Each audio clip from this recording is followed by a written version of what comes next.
Why do I hear different types of tinnitus sounds, and why do they change throughout the day? Can weather changes really make my tinnitus louder?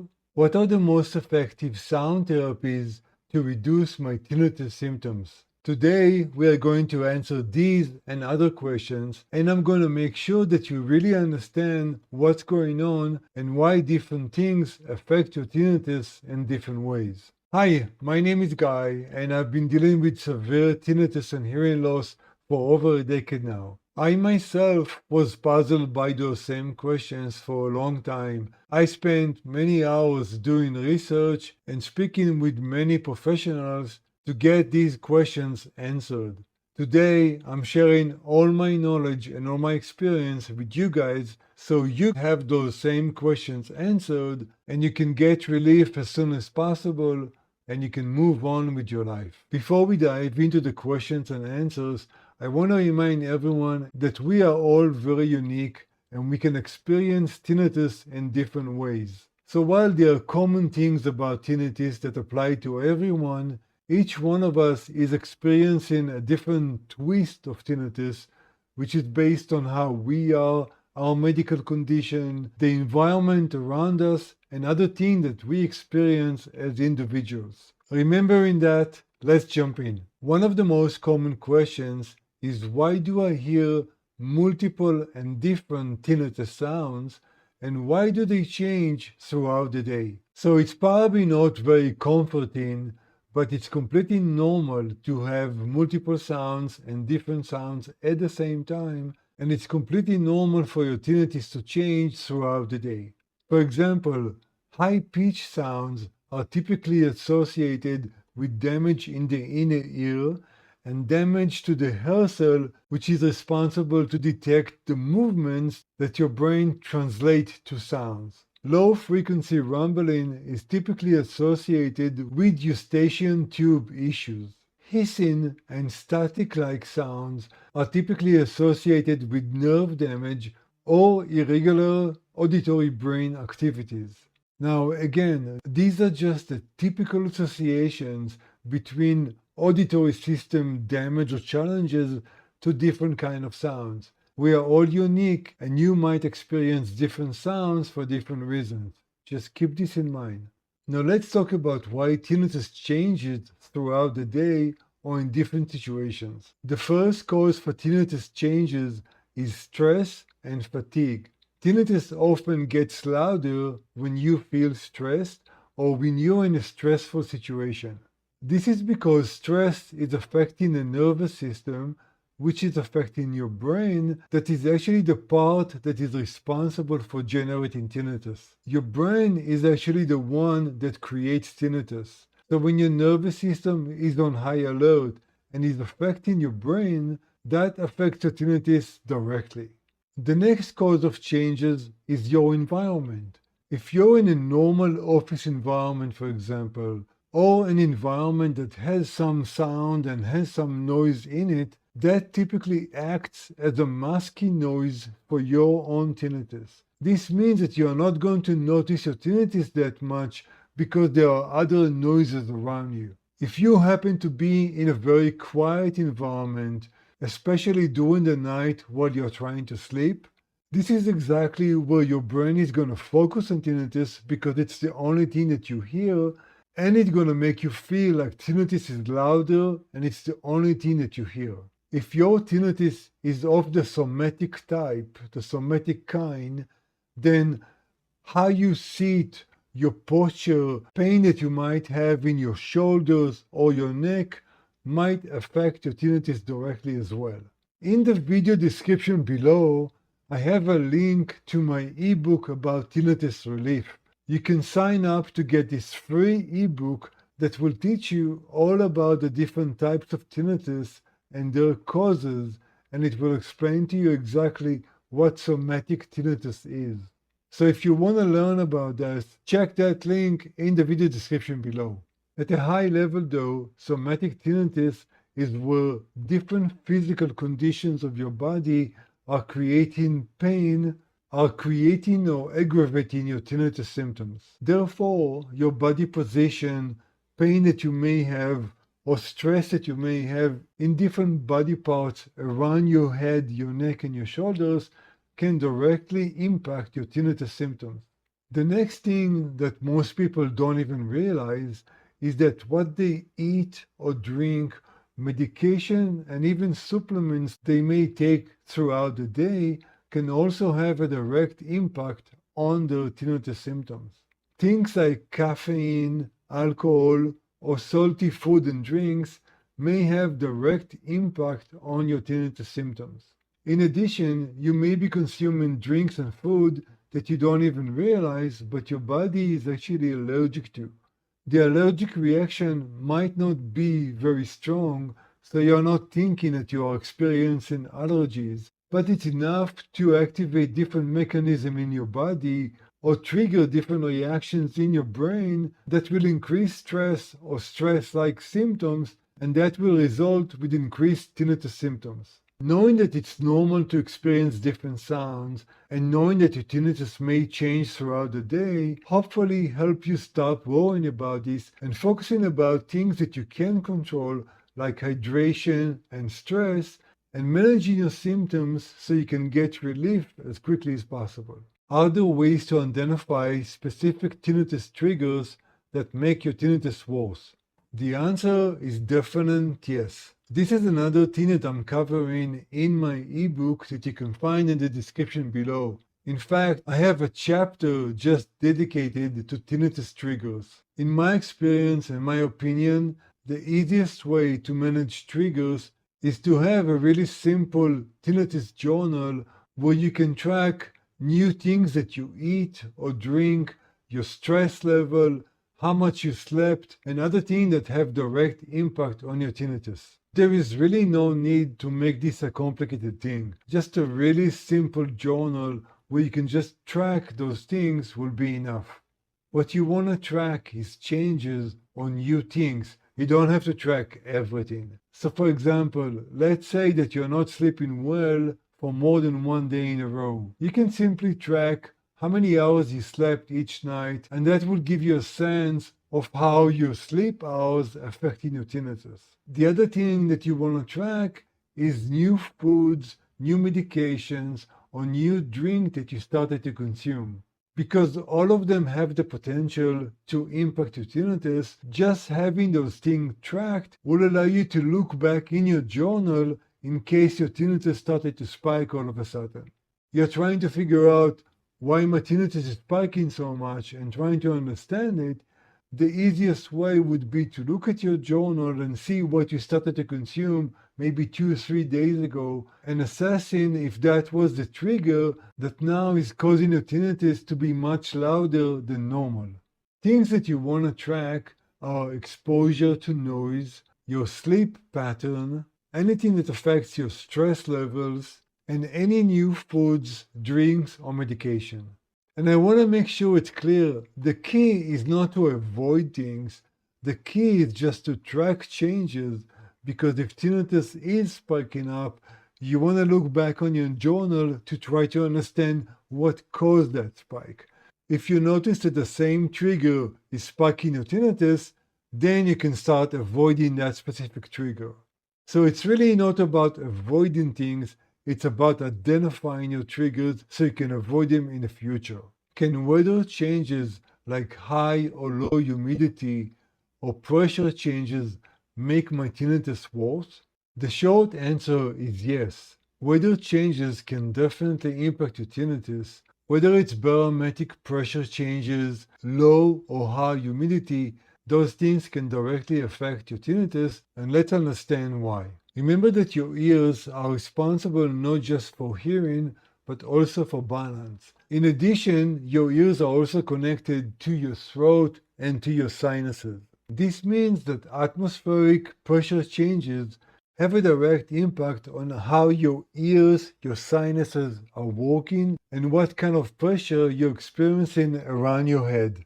This also means that if you're experiencing allergies or congestion while you are sick, can also directly impact your tinnitus and how you experience it. As you know, I live in Colorado, and Colorado has very dry weather. I've noticed that this, combined with storms, is directly affecting my own tinnitus. None of us, or most of us at least, cannot control the weather, so we can't really do anything about the weather, but what we can do is prepare for it.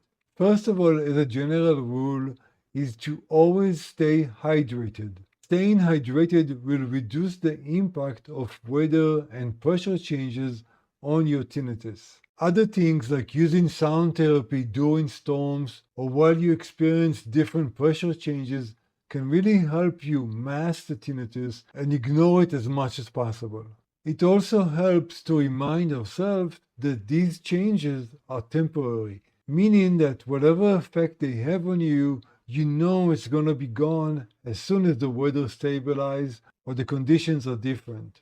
So knowing that those things are temporary helps you reduce the stress about the tinnitus spikes. What are the most effective sound therapies or masking techniques to reduce tinnitus awareness? Sound therapy has really been a game changer for me. I can't even imagine my life without being able to play different kind of sound therapies based on the situation and activities I'm doing at any given moment. One of the most important things about sound therapies is to set the volume just under your tinnitus volume. So definitely never try to mask your tinnitus by blasting sound therapy to the point where you don't hear your tinnitus. This is only going to result with long-term hearing damage and probably making your tinnitus even worse than it was before. You always want to make sure that the sound therapy volume is lower than the volume of your own tinnitus, but just by a bit. So you want to be able to still hear your tinnitus, but then hear the sound therapy as well. This helps train your brain to ignore tinnitus altogether and just focus on sound therapies or useful sounds for you. I'm going to mention again my ebook, which is free, and you can get a link to it in the description below, where I have a whole chapter dedicated to sound therapy and explaining to you exactly the right way to use sound therapy. So please check that ebook. It's completely free to you. The next thing I want to make sure that it's clear is that I can't really answer the question of what sound therapies are the most effective, because this is highly personalized. Each person might find different sounds more calming and more relaxing and more effective in managing tinnitus. So I can't really tell you nature sound or water sound or white noise. It's really dependent on you and what activities you're doing at a given moment. What I can share with you is how to effectively use sound therapy, and I can share with you the free tools that I found the most effective for me. So for the best technique, please find that as a whole chapter in my ebook, and I will post in the description below the tools and the application that I found the most effective to me, and they are completely free as well. How can I explain tinnitus to my family and friends so they understand what I'm going through? This is a really good question because let's face it, tinnitus have a direct impact on your hearing and therefore on communication with other people. But in my opinion, explaining how you feel or what tinnitus means or how it affects you to other people, you should never feel sorry or apologize for experiencing tinnitus or TTTS or other conditions. In general, I found that when people around you understand where you're coming from, they are typically more understanding and they will be more patient to make sure that your communication with them remains effective. I've employed two different approaches to explaining other people what it means to experience tinnitus. If people are open enough to put a headset for a moment, I try to use a simple headset that is not noise cancelling and playing a loud tinnitus-like sound into those headsets. The person or persons you're trying to explain to what tinnitus means will wear those headsets while you are playing that sound. And then I was having a conversation with them while they wear the headset and are exposed to that sound. This was my way to simulate to them what tinnitus means and how interruptive it could be while I was trying to have a conversation with them. If wearing a headset is not really an option, you can just play that tinnitus sound from your phone or from a speaker next to you and have the same effect. You're really just trying to demonstrate to them what it means to have interrupted sounds during a conversation. If people are trying to understand the type of sound that you hear, not just how interruptive those sounds are, you can try to describe it or play sounds for them that are similar to what you experience. First of all, there are actually a couple of sites that actually have tinnitus sounds on them that you can use to demonstrate to your family or friends what tinnitus sounds like. But you can also just describe it and play similar sounds. For example, if you hear hissing and ringing in the background, you can really just play sounds that are like when a radio station is out of tune or the TV is out of tune and it's just playing noise. You can use that noise to demonstrate to them what it means to hear that type of tinnitus. You can also use white noise and pink noise to pretty much do the same thing. The other thing that was really important for me to explain to my family was sound sensitivity. This was really hard for me in family gathering or where people were doing different things without realizing that certain loud noises were really causing me pain. An example for that is when people are dealing with tools or with dishes, they throw them too roughly without realizing that those kind of sounds can really be hard for me to bear. To explain to them what sound sensitivity feels like, I had to play loud sounds that they will perceive as really loud sounds, and they will look to cover their ears or reduce the sound that is coming into their own ears. And it's really useful if the sounds that you use are certain sounds, because that will trigger their own instinct to protect their ears from that sound.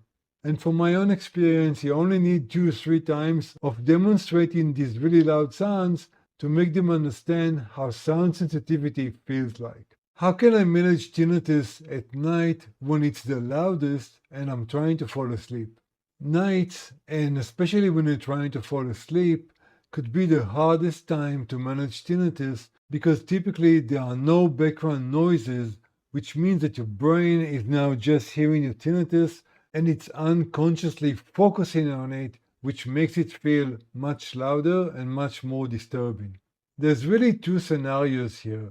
Scenario number 1 is when you are trying to fall asleep, and scenario number 2 is when you are just in a quiet environment for whatever reason. If you're trying to fall asleep, what I found the most useful is to play calming sound therapy like nature sounds or rain sounds.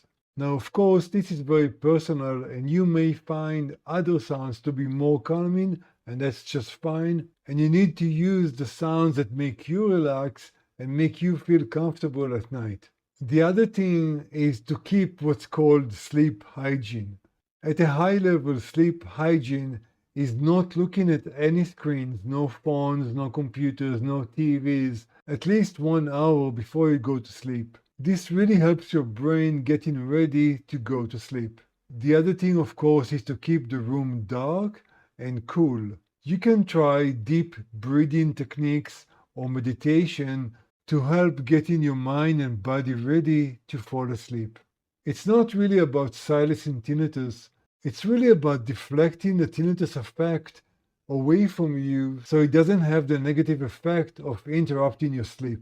It's about creating such a calming environment that tinnitus just fades away and you can be in the right mood and the right state of mind to fall and stay asleep for the entire night. The other scenario is when you are just in a very quiet environment, which immediately makes your brain focus on tinnitus. In essence, you can think about quiet as your enemy, because quiet or silence make your brain focus only on tinnitus. Your best friend in this scenario is sound therapy, and you can pick the best sound therapy that matches the activity that you're doing in that moment. So for example, if you're trying to walk and you happen to be in a very quiet environment, just choose a sound therapy that does not interrupt your focus, but definitely make your brain focus away from tinnitus. Is there hope if I already experienced tinnitus for years? Will it ever fade into the background? This is a very good question. Many of you, through the comments and through the channel, have approached me and said, there is no hope for me. I already have tinnitus for 10 years, so nothing is going to help me. I'm really happy to tell you that you're wrong. You can start employing all kinds of tinnitus relief techniques right now, and it doesn't really matter if you already have tinnitus for 10 years, 5 years, or 20 years, you will still get benefit from these techniques. So please don't ever think that there's no hope for you. This is simply not true. If anything, I am your best example that there is hope. It took me many years of suffering from hearing loss and tinnitus to start employing tinnitus relief technique. And it took some time in practice until my tinnitus started to fade into the background and it was not so interruptive to me. But if I was able to do it with very severe tinnitus, then anybody should be able to do it. It's really about your mindset and having someone to guide you through the techniques that will be the most effective for you. The medical or technical term for this is habituation. Most or all tinnitus relief techniques are all about training your brain to stop seeing tinnitus as a threat or stop treating tinnitus as important sounds that it must listen to. As soon as your brain understands that the tinnitus sounds are not important, it can focus on other sounds, and therefore your experience of tinnitus symptoms is going to reduce quite a bit. The more you practice the tinnitus relief techniques, the more your brain will learn to ignore that sound and focus on other sounds. This is the way that you're going to get relief and will be able to leave tinnitus behind you. And again, it's not really about not hearing tinnitus at all. It's about ignoring tinnitus to the point that it's not there. Now, depending on the severity of your tinnitus, you may employ different techniques. Sound therapy is probably the first and probably the most important technique that you should try. This is because it's relatively easy to do and it doesn't require a medical professional right next to you. It's also a technique that you can keep doing throughout your life, really, to manage tinnitus symptoms and manage tinnitus spikes. If sound therapy by itself is not enough, then there are other techniques that you can employ. Things like mindfulness, meditation, and other relaxation techniques are probably the next set of things that you should try after sound therapy. If those things don't help you, then there are other types of therapies that are typically guided by a therapist to help you manage and control your tinnitus symptoms. Things like CBT or TRT are different kinds of therapies that are aimed at helping you ignore tinnitus to the point that you don't hear it or really you don't notice it and you can focus on other things. If you can't afford working with a therapist and none of the other techniques are helping you, you can even try AI-guided CBT therapy. I dedicated a video just for that you can see somewhere up here that will take you step by step on how to try that kind of therapy. So bottom line, even if you experience tinnitus for many years already, you can still employ different tinnitus relief techniques now and get relief as soon as possible. I really hope that you find this kind of video helpful for you. If your tinnitus is significant, you probably have many more questions. I plan to create more videos just like this, focus on other questions and other challenges that all of us are dealing with on a daily basis. And if you need help managing your tinnitus, please see a link in the video description below for a free 45 minutes coaching session with me where we are going to discuss your specific tinnitus symptoms and create a personalized plan to get you relief as quickly as possible. If you still get in random tinnitus spikes, I made a full video explaining every common trigger, plus what actually works to stop them. Watch that one next. It will save you a lot of frustration.